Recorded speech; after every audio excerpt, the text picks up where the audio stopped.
Bien, crisis realmente es la que se desató en la zona del departamento de Canindeyú tras un enfrentamiento entre nativos de la parcialidad indígena Mbga y guardias de seguridad de la estancia Laguna. Esto se registró hace cuestión de horas y como saldo dejó 13 personas heridas, un guardia de seguridad fallecido. El Instituto Paraguayo del Indígena anunció que presentó una denuncia ante el Ministerio Público a la empresa Laguna Sociedad Anónima, cuyo propietario es un brasileño.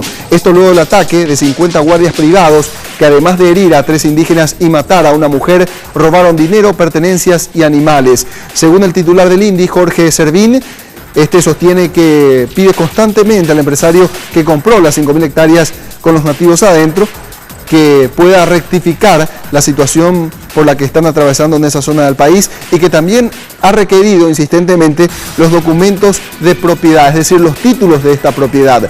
Los nativos piden desde hace años que se les devuelva a estas tierras porque según ellos conforman lo que se denomina las tierras ancestrales. Escuchemos el dramático relato de Valeria González, quien vivió en carne propia lo que ocurrió días previos.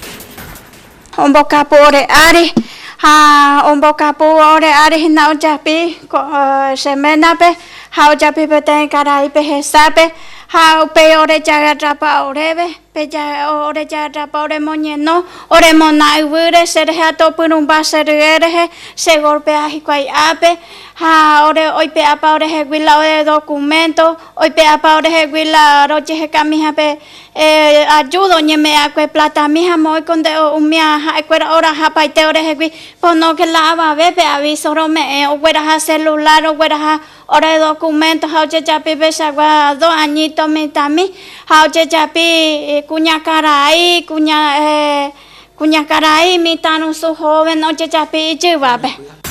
Bueno, esa es la situación relatada desde el punto de vista de los nativos. Ahora estamos en comunicación telefónica con Luis Talavera, él es el asesor jurídico de la estancia Laguna S.A., de la firma Laguna S.A. Buenas tardes, abogado, ¿cómo está?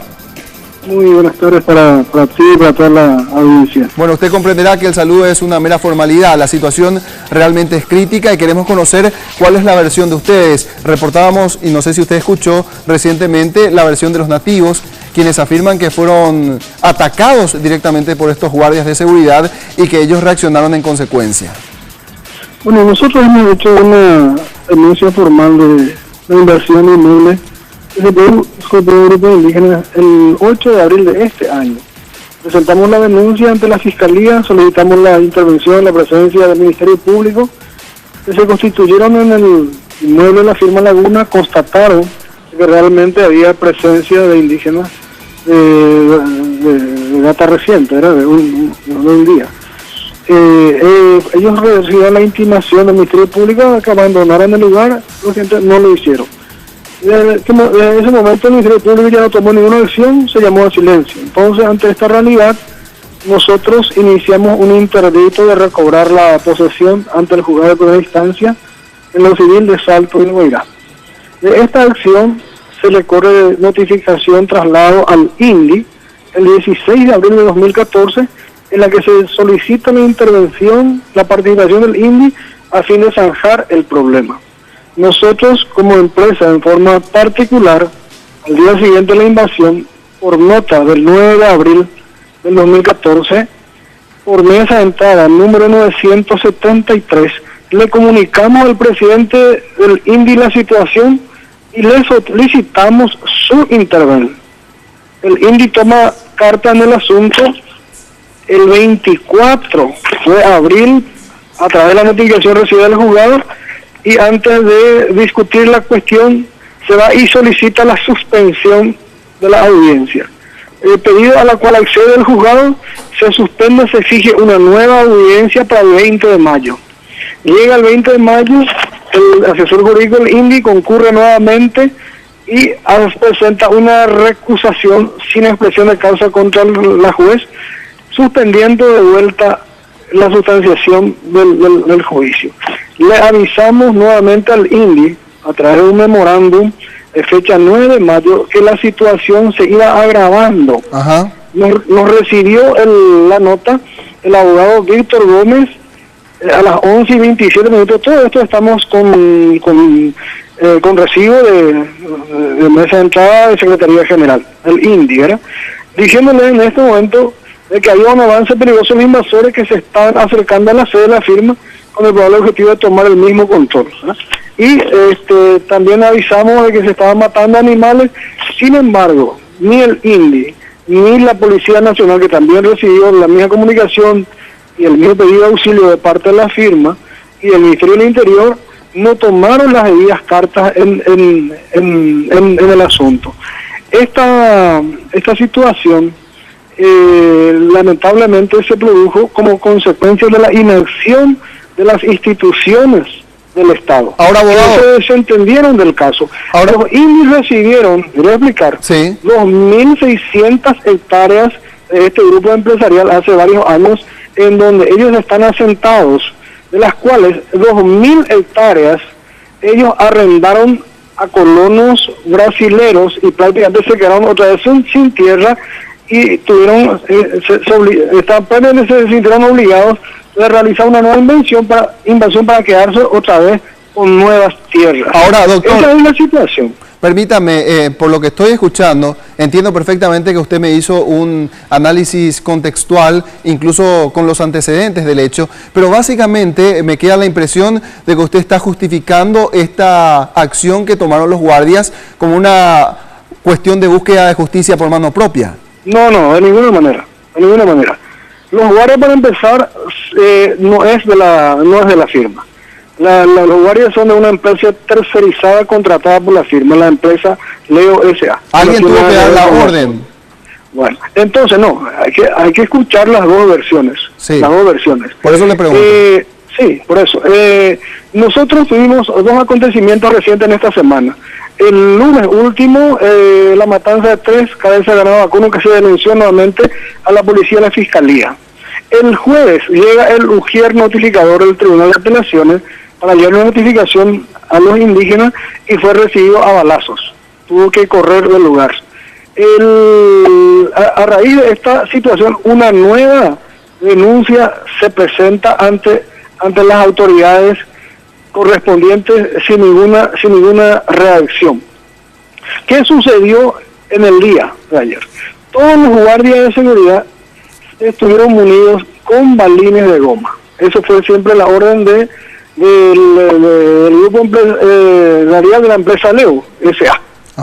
Para que no le causaran ningún daño a ningún indígena, a nadie, solamente para utilizar eso como una especie de defensa en caso que sean atacados.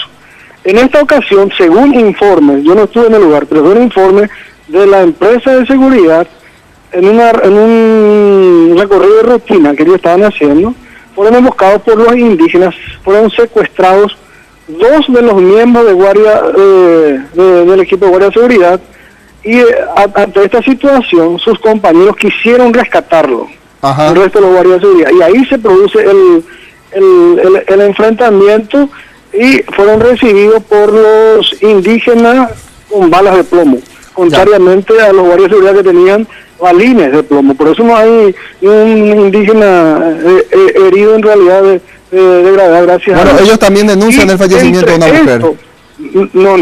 No es cierto eso. Ustedes pueden eso corroborar con la policía. Ya. No es cierto eso. Tiene que corroborar con la policía, que tiene la información objetiva, y con la fiscalía. Llegaron un hecho muy importante. Sí. Muy importante. Esto es importante para el país. Uno de los guardias que fue secuestrado, Nazario Mareco Gómez, fue torturado terriblemente, y no por los indígenas, te hago un dato muy importante, por un hombre blanco, a quienes los indígenas le llamaban de presidente, y le dijeron a este guardia de seguridad, hablo en Baitena, un EPP completo y todo en vaina en la Caneate, y estaban, según este guardia de seguridad, que se le rompió una costilla, que estaba internado en el hospital de Salto del Guairá, estaban todos con olor a marihuana, y estaban fumando, inclusive le ofrecieron el de pitacía y marihuana. ¿Y se puede saber quién es este hombre blanco? ¿Tiene algún indicio? Y el guardia de seguridad dice que le va a reconocer.